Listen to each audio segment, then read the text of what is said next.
winning the Ashes, it's probably going to be the most asked question. It's going to be hard to tell. I think fielding is going to be really important. The team who takes the catches will win the Ashes. Obviously, I have a great belief England stand a very good chance, but I'm not going to do the Glenn McGrath and put a big sort of statement out.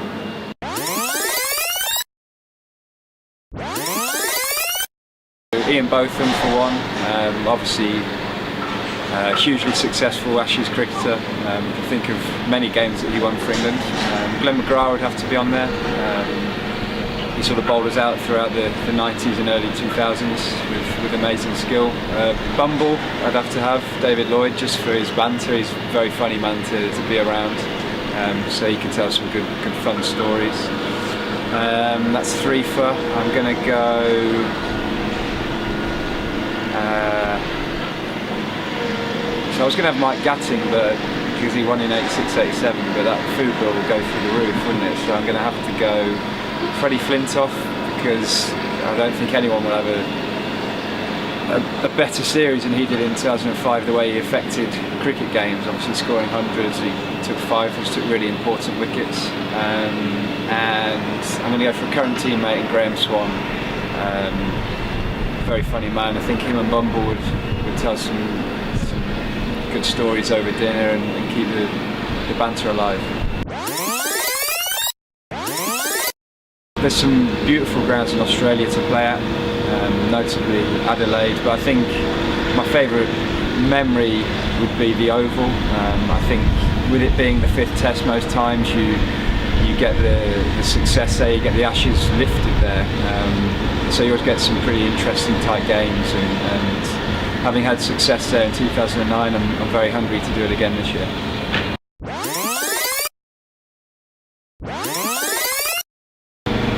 One person, I always look back at that Steve Waugh 100 he got at the SCG, where he needed 2 or 3 runs. I think he hit a boundary off the final ball of the day. I mean, the atmosphere was building for a good hour, him getting near his 100, and the way the whole day went for him to be able to hit his last ball and get 100 off the last ball of the day was incredible. I wish I was there for it, but I'd love to have been in that position and batting at that time.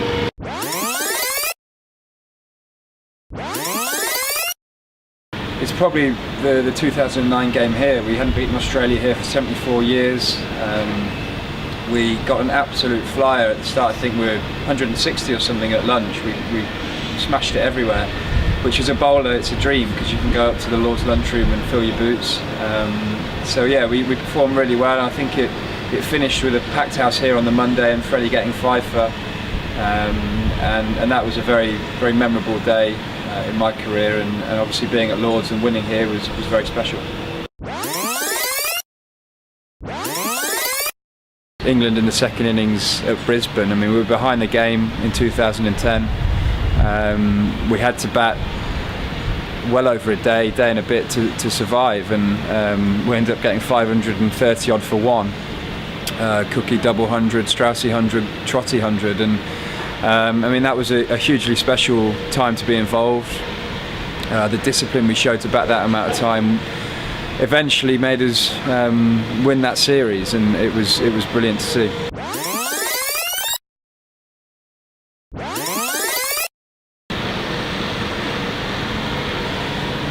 The best bowling I've seen, well, been a part of in an Ashes match.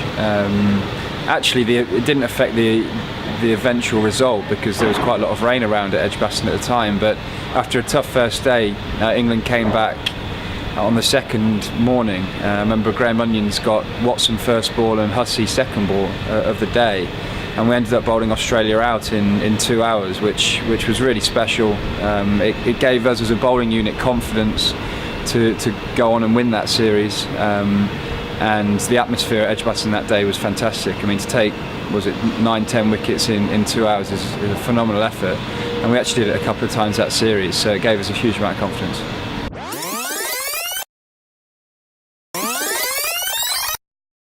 I mean, it's hard to look too far beyond the Oval in 2009, where we had to win the game, and we took 10 wickets on the fourth day to eventually do that. But actually, go back to the start of that series where we batted out a day to save the game in Cardiff.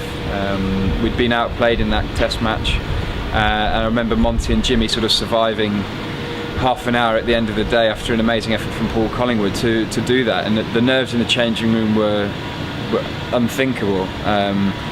Obviously, the build-up to the Ashes series, you don't want to go and lose the first Test, and we managed to scrape through that and win the series, I think 2-1 in the end.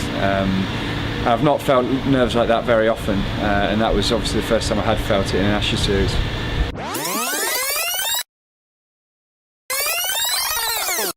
The great thing about the sprinkler is that it wasn't planned. It was just completely out of nowhere, and guys just sort of rolled with it. So that sort of thing is really good fun. I think it showed that the England cricket team were there to embrace Australia, to enjoy themselves and to play good cricket. And I quite like the behind the scenes little things that the players can get towards the fans. It makes the fans feel closer to the team. But there won't be anything pre-planned, but we've got some characters in the changing room, so something might pop out.